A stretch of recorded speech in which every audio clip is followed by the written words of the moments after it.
friends இந்த வீடியோல நம்ம பார்க்க போறது நிறைய பேருக்கு பிடிச்ச மசாலா தோசை ரெசிபி வாங்க வீடியோக்குள்ள போலாம்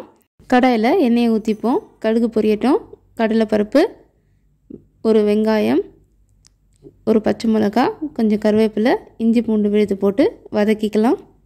தக்காளி பழத்தை கட் பண்ணி போட்டு அதையும் சாட் பண்ணிக்கலாம் அதுக்கு அப்புறம் ஒரு ஸ்பூன் மஞ்சள் தூள் ஒரு ஸ்பூன் மிளகாய் தூள் ஒரு ஸ்பூன் சீரகத்தூள் போட்டு நல்லா மிக்ஸ் பண்ணிக்கலாம் இப்போ நம்ம வேக வச்சு மசிச்சு வச்ச உருளைக்கிழங்க இதோட சேர்த்துக்கலாம் சேர்த்துட்டு ஒரு கிளறிட்டு தேவையான அளவு உப்பு போட்டுக்கலாம் இதையும் நல்லா மிக்ஸ் பண்ணி விட்டுக்கலாம்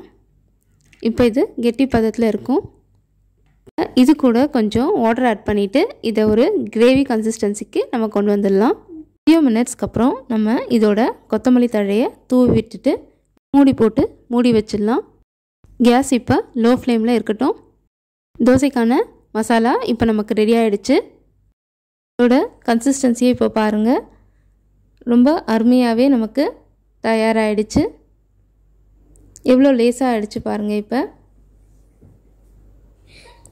டேஸ்ட்டும் ரொம்ப அருமையாக வந்துருந்துச்சு இப்போ நம்ம தோசையை போடலாம் மாவை நல்லா மெலிசாவும் பெருசாகவும் கொஞ்சம் தோசைக்கல்லில் தேய்ச்சி விட்டுக்கலாம் தோசையோட ஓரத்தில் நல்ல எண்ணெயை தூவி விட்டுக்கோங்க கீ வேணுன்றவங்க கீயும் ஆட் பண்ணிக்கலாம் தோசை டேஸ்ட்டு இன்னும் ஆட் பண்ணி கொடுக்கும் மாவு கொஞ்சம் ஆஃப் குக் ஆனதுக்கப்புறம் நம்ம மசாலாவை எடுத்து சென்டராக வச்சு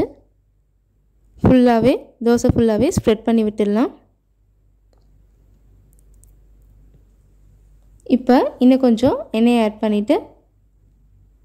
இந்த மாதிரி கிறிஸ்பியாக வந்ததுக்கப்புறம் நம்ம தோசையை மடித்து விட்டு 2 சைடும் திருப்பி போட்டு எடுத்தோன்னா நம்மளோட அருமையான மசால் தோசை ரெடி ஆகிடும் இதே மாதிரி நீங்களும் செஞ்சு பார்த்துட்டு இதோட டேஸ்ட் எப்படி வந்துச்சு உங்களுக்கு அப்படின்னு சொல்லுங்கள்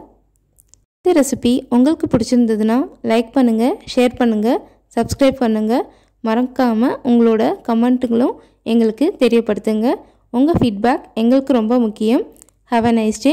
பாய் இன்னொரு வீடியோவில் சந்திப்போம்